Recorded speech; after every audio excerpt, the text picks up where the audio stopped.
Savais-tu que le sucre était plus addictif que la cocaïne? Et oui, pourtant nous en avons besoin de sucre, mais nous avons besoin de bon sucre. Et le problème, c'est que 80% de la consommation de sucre est issue des produits transformés. Tu sais, ces fameux produits transformés qu'on trouve dans les supermarchés sous la forme de gâteaux, sous la forme de biscuits, sous la forme de boissons sucrées. Et c'est pas du tout là qu'il faudrait aller chercher le sucre dont nous avons besoin.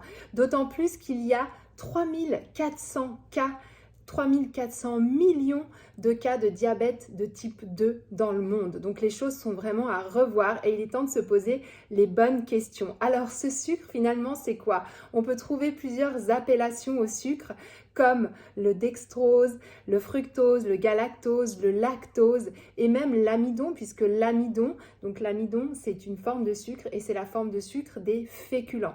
Donc je ne diabolise pas du tout les féculents, mais c'est vrai qu'il faut être conscient de ça et il faut apprendre à gérer sa glycémie et surtout à reconnaître les bons des mauvais sucres.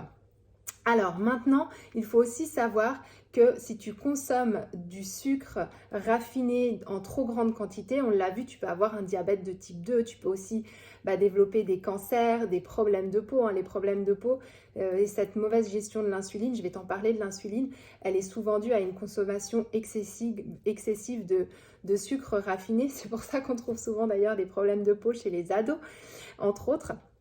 Et puis, elle peut aussi être due à une diminution de l'immunité, à des problèmes digestifs. Enfin, il y a vraiment plein de choses. Donc, on a intérêt à s'y préoccuper et à vraiment distinguer les bons des mauvais sucres. Donc, on l'a vu, tout ce qui est sucre raffiné, tout ce qui est transformé, c'est pas très bon. On a meilleur temps de prendre plutôt des produits céréaliers complets, comme les pâtes complètes, le riz complet, et puis de faire attention à ne pas manger trop de produits transformés. Après, on a tout ce qui est sucre aussi sous forme de miel, de sirop d'agave. Alors, c'est un peu mieux pour l'organisme, mais on fait quand même attention puisqu'il y a aussi un impact en termes de glycémie. Donc, qu'est-ce que c'est que l'insuline? Comment elle fonctionne, cette fameuse insuline, puisqu'on dit que le sucre appelle le sucre? Eh bien, c'est tout simple. Quand tu manges une trop grande quantité de sucre, eh bien, c'est dangereux pour ton organisme. Et le corps va faire en sorte de faire baisser ce taux de sucre qui arrive de façon beaucoup trop massive dans ton sang.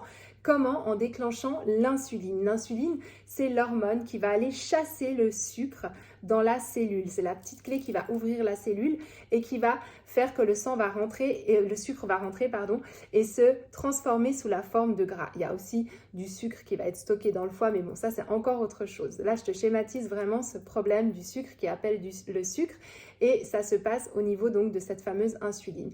Donc ton corps, ton organisme doit avoir un taux de sucre stable dans le sang et quand tu manges une grande quantité de sucre, eh bien tu vas être en hyperglycémie, c'est-à-dire que tu vas avoir trop de sucre dans le sang. Donc tu vas déclencher de l'insuline qui elle va faire son travail mais trop bien et qui va faire descendre beaucoup trop ton taux de sucre et 1h30, 2 heures après, tu vas te retrouver en hypoglycémie. Et là, c'est tout aussi dangereux pour ton corps que si tu étais en hyperglycémie. Donc, qu'est-ce que ton corps va te demander? De remanger du sucre. Et tu vas faire le yo-yo comme ça toute la journée, surtout si tu n'as pas appris à avoir un petit déjeuner équilibré et que tu manges des céréales, on l'a vu, les féculents sont des glucides avec en plus du lait, le lactose et le galactose, eh bien ce sont des sucres, c'est ce qui forme entre autres le lait. Donc tu vas commencer la journée, en plus de ça si tu prends un verre de jus d'orange, alors là c'est le pompon, tu vas commencer la journée avec un taux de sucre exponentiel et c'est pour ça que tu vas faire après le yo-yo toute la journée et qu'en plus de ça tu vas avoir des coups de barre puisque quand tu es en hypoglycémie, tu n'as plus assez de sucre dans le sang, eh bien tu crées une fatigue. Donc si tu as une fatigue chronique, pose-toi aussi la question de est-ce que je gère bien ma glycémie et est-ce que je ne mange pas trop de sucre ou en tout cas je n'équilibre pas mal mon alimentation. Voilà, donc vraiment qu'est-ce qu'on peut faire maintenant? Eh bien on peut se poser la question de comme je l'ai dit, gérer ses émotions déjà émotionnellement pour pas être dans cette faim compulsive qui va venir combler une émotion. Et on peut rééquilibrer son alimentation, donc manger protéines, glucides, lipides à chaque repas, même si les protéines peuvent bien évidemment être végétales et on n'est pas forcément obligé de passer par une animale comme de la viande, du poisson, etc. Mais ça, je t'en parlerai dans une autre vidéo. Et puis, on peut aussi écouter son corps. La reconnexion vraiment à son corps est essentielle, d'accord? C'est ce qui va te permettre aussi de gérer tes émotions. Mais le corps sait ce dont tu as besoin et il va te permettre aussi d'avoir bien une alimentation équilibrée. Ça, c'est un travail qui s'apprend, mais une fois que tu as réussi à comprendre les signaux de ton corps, eh bien, tu vas vraiment beaucoup mieux te sentir. On peut aussi anticiper nos repas, c'est-à-dire que nous sommes faits pour avoir un apport de sucre de manière un peu constante dans la journée. Donc, tu peux prévoir un petit déjeuner si tu déjeunes, un repas de midi, un repas du soir et une collation dans l'après-midi qui souvent est longue, voire même, pourquoi pas, durant la matinée. Comme ça, tu gères bien tes apports de sucre durant toute la journée, toujours dans le même principe d'ajouter des collations qui soient équilibrées, c'est-à-dire protéines, glucides et lipides. On peut aussi rattraper les craquages de sucre quand on a eu ces fameux craquages au lieu de tomber dans le cercle vicieux de la culpabilité. On peut analyser, on peut se dire, bon, qu'est-ce qui s'est passé? Et puis, allez, je me motive, j'anticipe mes repas pour les jours qui suivent, je reprends tout ça en main et donc je rattrape mes craquages. Et s'il y a de temps en temps un anniversaire, de temps en temps une fête avec un peu plus de sucre, eh bien, il n'y a pas mort d'homme non plus.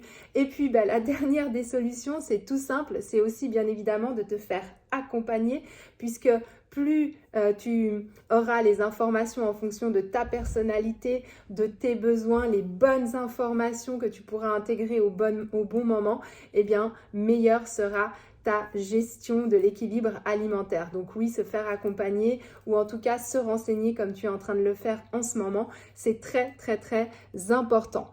Après voilà, si vraiment les problèmes persistent, demande un bilan hormonal parce qu'il peut y avoir aussi un souci au niveau de la thyroïde. Fais attention aussi à ton sommeil. Le sommeil, il va impacter sur deux hormones, la leptine et la gréline, qui, elles, ont un lien dans la sensation de faim et de satiété. Donc quand on ne dort pas assez, on peut tout à fait en fait avoir besoin de sucre pour tenir et ça c'est hormonal. Donc ça vaut la peine aussi de se pencher sur son sommeil. Et puis on peut bien évidemment faire du sport pour gérer son stress. Et quand je dis sport, ça peut être aussi de la marche, ça peut être du yoga, c'est pas forcément du sport de façon intense. Et puis tout ce qui est gestion du stress de manière générale, donc comme la méditation, la cohérence cardiaque, etc. Voilà, j'espère que cette vidéo a pu t'éclairer sur le sujet et surtout que tu vas passer à l'action. Je donne un challenge qui aura lieu la semaine prochaine si tu écoutes rapidement cette vidéo. Donc du 4 au 6 janvier 2024 où je vais te coacher pendant 4 jours et t'apporter plein d'informations pour rééquilibrer ton alimentation, te forger un mental de guerrière et surtout passer à l'action. Voilà, je te le dis, transforme tes problèmes en challenge et à très vite.